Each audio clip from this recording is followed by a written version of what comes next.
Bonjour, dans cette vidéo je vais vous parler de Street for Children, qui est un projet qui visait à intensifier le déploiement des rues scolaires. Alors une rue scolaire, qu'est-ce que c'est? C'est une rue qui est fermée à la circulation le matin à l'heure d'arrivée des enfants et le soir à l'heure de sortie des enfants.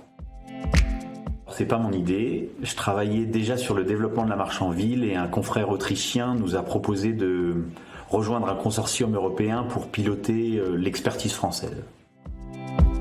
Ainsi, les rues scolaires existent depuis plusieurs années en Europe et même un peu en France. Ces dernières années, tout s'est quand même un peu accéléré, les collectivités s'emparent de plus en plus du sujet et aux dernières municipales, certaines en ont même fait leur promesse de campagne.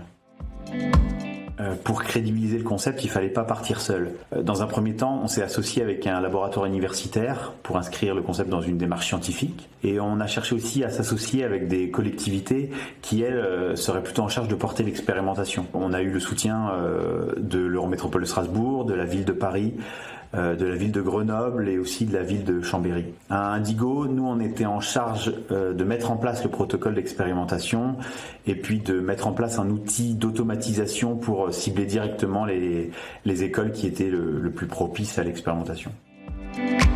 Alors le projet n'a pas été sélectionné, donc sans financement ça limite un petit peu les moyens d'agir. Mais côté Indigo, on a quand même cherché à poursuivre cette initiative et à développer de nouvelles méthodes pour convaincre les acteurs d'accélérer la transition et d'engager l'expérimentation.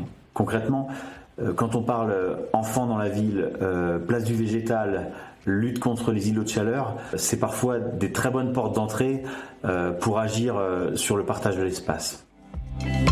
Je dirais qu'en R&D, la démarche ça importe parfois plus que le résultat. Même si ça n'a pas abouti, ça nous a quand même permis de développer de nouvelles méthodes qu'on pourra utiliser sur d'autres sujets. Et ce qui était intéressant aussi, c'était de croiser un peu les regards au service d'un même objectif, et des architectes, des urbanistes, des ingénieurs, des universitaires, des collectivités. Et du coup, ça permet aussi d'ouvrir de nouvelles perspectives. Et puis ça, c'était chouette.